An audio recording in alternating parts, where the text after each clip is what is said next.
Bonjour, nous allons voir aujourd'hui comment déterminer les coordonnées d'un point dans un repère de l'espace. Donc on se situe dans le programme de Terminal Bac Pro. On rappelle qu'un repère de l'espace est composé d'une origine, notée O, d'accord, donc qui est juste ici, de trois axes. On a un premier axe ici, qui est l'axe des abscisses, les X. Ici, un deuxième axe qui est l'axe des ordonnées, les Y. Et un troisième axe, l'axe des Z, donc l'axe des cotes. Ici, pour pouvoir résumer, il faut arriver à comprendre qu'on est donc dans un repère de l'espace et il faut arriver à s'imaginer la pièce en trois dimensions.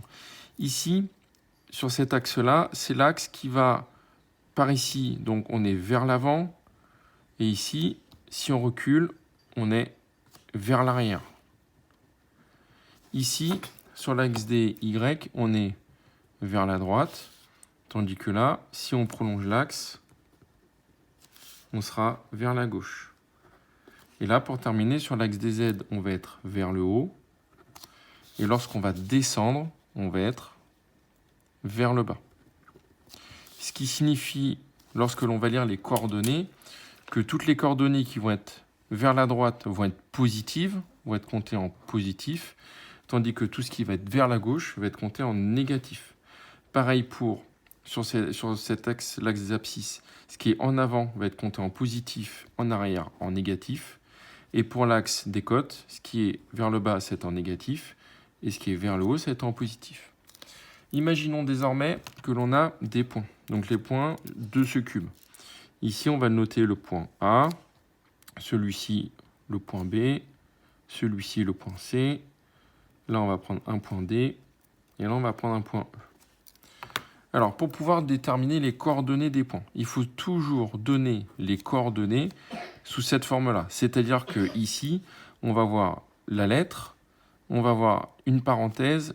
Ici, on va voir l'abscisse du point A, donc XA, l'ordonnée du point A, YA, et la cote du point A, ZA. Donc, pour le point A, il faut toujours commencer sur cet axe-là. Ensuite, on continuera sur cet axe, puis on terminera par la cote. Alors, pour les graduations, ici, on a 1, 2, 3, 4. Ici, on a 1, 2, 3. Et ici, pareil, 1, 2, 3, 4. Donc, pour le point A, on part toujours de l'origine. Donc, au niveau de l'origine, on avance de 1, 2 sur l'axe des X. Donc, ici, on va noter 2. Étant donné que pour aller jusqu'au point A, il n'y a pas besoin d'aller sur la droite, on marque 0. Et étant donné qu'il n'y a pas besoin de monter, on marque 0. On prend un autre exemple, le point B. Donc, pour le point B, on fait toujours la même chose. On part de l'origine et on voit le chemin qu'il faut parcourir sur chacun des axes. Donc, pour le point B, ici, on va s'avancer de 1, 2. Donc, on va noter 2. Puis, on va se décaler sur la droite. On va se décaler sur la droite de 1, 2, 3, 4 et 5. Ici, on a 5. Donc, ici, on va noter 5. Et étant donné qu'il n'y a pas besoin de monter, on va noter 0. Un autre exemple, le point C.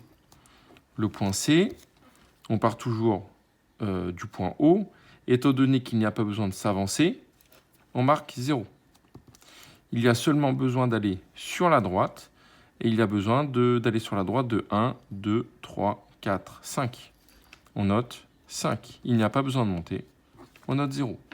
Et pour terminer, on va faire le point E. Donc le point E, il est situé en avant, il a besoin de s'avancer de 1, 2. Donc là, je marque 2. Il n'y a pas besoin d'aller sur la droite, je marque 0. En revanche, il y a besoin de monter. Pour savoir de combien il y a besoin de monter, on peut s'aider de l'arête qui est juste derrière. On se rend compte que ces 4 points, celui-ci, celui-ci, celui-ci et celui-ci, les 4 sont grosso modo au même étage. On se rend compte qu'ici, que la valeur, c'est 4,5. Donc, on dit que la cote de E, c'est 4,5.